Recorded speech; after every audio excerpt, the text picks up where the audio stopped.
Housing market has been a huge topic of late, just how difficult it is, especially for buyers right now, especially in certain price ranges. So we are going to speak with Matt Laricy. He is kind of a big deal here in Chicago in the real estate market. But before we get to our live interview with Matt, let's learn a little bit more about him. This is what you get for under $400,000 in the South Loop. A 2-bed, 2-bath, timber loft. Come check it out. You know, it's so funny because I have, even whenever I haven't even been in the market to rent or to buy, I've just gotten lost on all the websites and videos like this. Because sometimes it's great to just sort of be nosy. And I feel like, Matt, you're allowing us to kind of poke around into other people's homes just to see what they look like, man. That's got to be one of the many reasons you've blown up the way you have. People just like to look at houses, right? And I think... you kind of often walk by a lot of these buildings and you say to yourself, like, what is that? I wonder what that place looks like. And then we give you an insight of it. And I think that's why it's so popular. All right, Matt. So kind of give us an idea of what the landscape looks like. Let's start off from the buyer's perspective. Where are some of the, what are some of the price points, would you say, that are a little easier right now? And where is it really difficult to find a place? For example, I've got a friend who's got 3 boys. They've been looking for a house for years. They keep making offers. Those offers do not getting accepted because they get outbid every single time.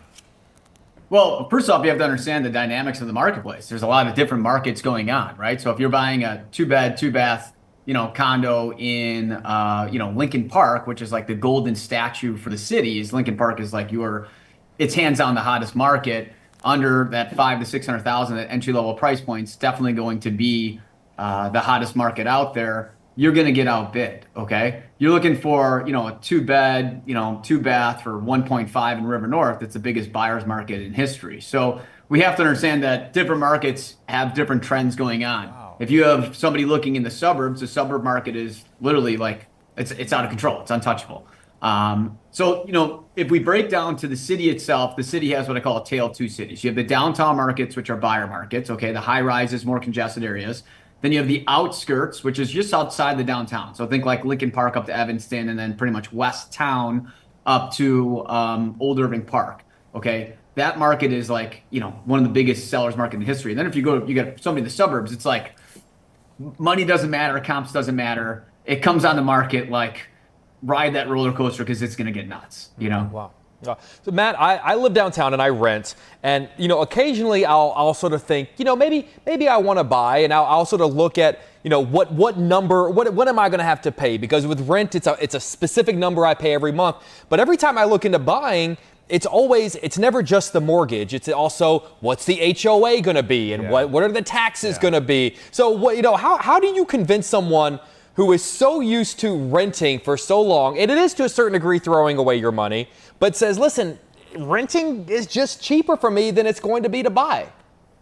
Well, I think it depends on how you look at it, right? So, a lot of people rent in Chicago. Chicago is one of the most rent-heavy cities in the country per capita. So, the reason that, the market is so hot is that rents are so high right now. So people like yourself, a lot of people got these COVID deals, right? So you got in at $2,100, then went to $2,800, and then today it's $3,500. You're like, well, I was comfortable at X price, but now with where things are, maybe it is cheaper for me to buy than it is a rent, but I like that knowing what I'm going to have for 12 months straight, right? So what I tell people is you always want to do is when you do a rental, like you go off a monthly basis. That's what you base what you can afford off of.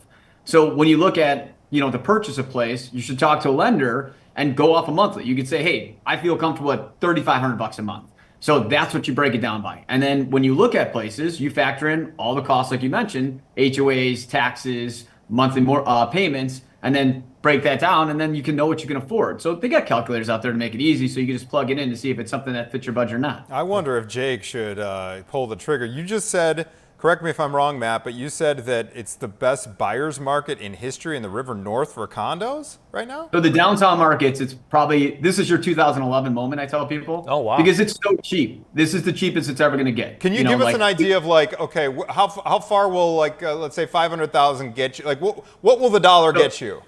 So right now, $500,000 gets you a 2-bed, 2-bath with parking and a unit washer dryer in a relatively newer building in River North. Okay, that same place would trade for maybe 650 or more.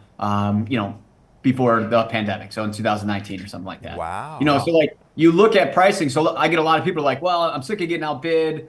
I want to get a good deal, and I laugh at people like, you can't get a good deal in like the biggest sellers market. Like it's like an oxymoron. It doesn't exist. But if you want a good deal, then buy downtown. Like, the fact that River North is cheaper than Lakeview right now doesn't make any sense. The fact that Westtown, okay, you guys know where Westtown is, just north of West Loop. Westtown is more expensive than West Loop right now. What sense does that make? Okay. So like, there's nothing, I'm not saying anything knocking on Westtown. Somebody out there's like, oh, I don't like Westtown. I sell the most in Westtown. So I'm not saying it's bad, but I'm saying that like West Loop, you got Randolph Street, you got the hottest restaurants in the country. West Loop was named one of the hottest neighborhoods in the country for like 5 years straight. Now you're going to tell me nobody wants to live there. Like, I'm not drinking that Kool-Aid. So if somebody like yourself that's thinking, well, hey, I don't know if now is a good time to buy because prices are so high. It's like, well, prices in the downtown markets dropped at a higher ratio we've ever seen, bigger than we saw during the Great Recession. So it's like, take a chance there. Because all the younger people right now, the trends right now, the trendy thing is like, hey, I'm never going to want back to work again. I wanted this tree line, neighborhoody street with lower HOAs. So I'm going to go to like Lincoln Park or Lakeview or Westtown or one of those neighborhoods. And, that's why the prices are so inflated up there. So what I tell people is like, pre-pandemic, if I had 100 buyers, 65 of them would be buying downtown and 35 would be buying in the outskirts. Today, with 100 buyers, 95 are buying in the outskirts, 5 are buying downtown. Interesting. So it's a big difference. Matt, let me ask you this. You mentioned younger generations. I feel like so many of the younger generations are staying in their jobs for shorter periods of time, or, they'll be here for a couple of years and they pop up and they go to this city for a couple of years. For people that don't really they don't know what their long-term plan is going to be, is the option, one thing everyone's always said to me, well, buy a place, and then if you got to pick up and if you have to move, then you can just rent that to someone else. Like, is that still a viable option these days? Flexibility. Yeah. So like, that's why I say buildings with rent caps trade for lower than buildings without rent caps. And like the older generation, the boomers, right? They're like, well, I don't want to have a bunch of renters around me. It's like, no. What you're doing is you're selling the perception, because these younger people, they think they want to be landlords. So like, if I get transferred in 3 years, I'll just rent it out. And then these guys do rent it out, and they're like, damn, I didn't realize like this was like a job. Like I have to actually, like, it's work. I've done that before. Have you? I've done that before. Matt, okay. The 95% that you said are kind of looking in the outskirts. What percentage over asking price are these places going for?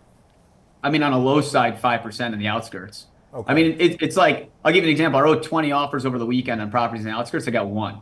And like, these aren't bad offers. Like a place came up at 450. My guy offered 575 cash, and they were like, you weren't in the top 3. What? 450 went 575. This is a 125,000 over asking, and they weren't even in the top 3, and it was a cash offer.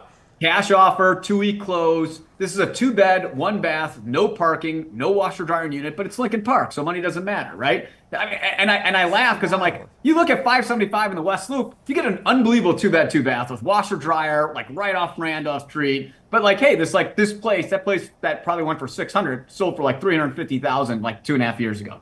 Like, it's nuts. So it's just been this big trend, and that's why I say it's a tale of two cities. Apparently, I'm missing out, man. James I'm got to just throwing money away to my apartment building. Exactly. Well, but here's the thing you have to look at. People like yourself, my prime example, it's like when people tell me that downtown market's never going to come back, this is the big one everybody tells me, well, it's never going to come back. It's like, okay, well, if it's never going to come back, why are rents at an all-time high downtown, right? So if rents are at an all-time high downtown, why would it not come back? That doesn't make any sense to me, because if nobody wants to live here, rents would be lower and we would have a huge vacancy of rentals. Instead, rentals are at an all-time high for price points, and they're completely full, and they keep building them. If you're looking out your window, you're just going to see cranes going all over the place. So, the reality is a lot of people are just too afraid to take a chance in the downtown markets right now. I call it the 3 pillars. There's 3 pillars that brought the downtown markets down, which was crime, the sanctuary status, and the WFH. And that made people think the perception of the downtown market's a lot worse than the reality. And because of that, and you mentioned earlier, like people may be coming here or going here quick. They're like, well, I might only be there for 2 years. I heard a lot of bad stuff about the downtown market, so I'm just going to rent for a couple of years, see how it is, and then, I'll get out of the city from there. Well, Matt, you mentioned, some of the different neighborhoods around Chicago, and, everyone always sort of talks about, well, get in on this neighborhood now because it's sort of moving in one particular direction. How much value is there in trying to find like the next hot neighborhood as opposed to one that is already kind of top of the line right now? Well, I think, when you want to try to identify an up and coming area, you have to look at, market dynamics, what's been happening in there, like macroeconomic trends, because like if you buy into an up and coming neighborhood and most people are buying with like 3% down and the economy crashes, those are the first people to lose their jobs, which means then you're going to lose a bunch of money because the market's going to crash. But like what I do is I try to predict the market trends of like, where do I think has the biggest opportunity for growth? So if you mentioned like, what's the next up and coming area? Have you ever heard of a neighborhood? I don't know if you've heard of it. It's called Gold Coast. Have you heard of that before? It rings a bell. Or like we mentioned River North, but Streeterville. Have you heard of that Yeah, too? rings a bell. Okay. Rings a bell. So like I would say that when a market's down anywhere from 5 to 35%, and it was once the most expensive neighborhoods in the country. If you want to talk about like, where's a good buy? It's like, well, if the market's down there and the rents are at an all-time high, and like, people are going back to work, because WFH now, the new trend word is right, RTO. So we're seeing more and more people go back to work. Wasn't it 2 years ago they said nobody'd ever go back to work? Now everybody's 3 days. Now it's 4. Now it's, you got to go back 5. You want to get promoted, etc. And the only reason people weren't wearing, one of the main reasons they weren't living downtown is like, well, I don't be stuck in a square box if we get locked down, or I can live wherever I want because I have flexibility. So it's like, where's an up and coming neighborhood?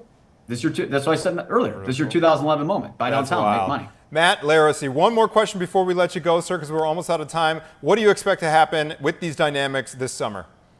So starting June 1st, you're going to see what I call the summer shift. It happens every single year. Everybody panics. And this is, if you want to look at long-term where the market goes, understanding like what happens in the trends in the marketplace. So in Chicago, the hottest time of year for places under $1 million is January 2nd to the end of April. Okay. And that's because Chicago's the most rent-heavy city in the country, right? Per capita. And then most people's leases come due end of April, May, March, April, May, first part of June. So once June 1st happens, we've lost 50% of demand because people decided to buy or rent, right? And then at the same time, the average person that's selling thinks the best time to sell is like when the weather's nicer.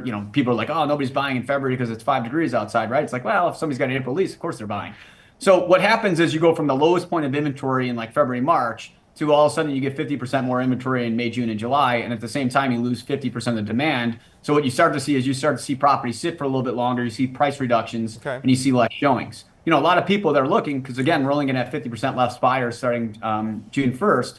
That 50% that's left, they're busy, right? It's wedding season. People got bachelor parties. It's 95 degrees on a Saturday. You're going to 2 or 6 properties. Like, I don't know, my buddy's got a boat, so I think I'm going to go out and have fun. So that's why I call it the summer shift, is every year you kind of notice the market shift. And then the average consumer is like, well, I think something's wrong with the economy. I think prices are coming down. It's like, no. What happens every year is you lose this demand. You get more inventory and the market slows down. So what I tell all my clients that were looking in March and April, like, oh, I'm so sick of getting outbid. I'm like, just buy in July. That same property will go for $20,000, $30,000 less. There we go. Wow. Hopefully there's opportunities out there for folks. All right. Matt Laricy, managing partner of AmeriCorp and head of the Laricy team. We really appreciate Amazing your time guys, man. Thank you so and much. Expertise. Thank you, sir. Of course, guys. Thanks so much for having me on.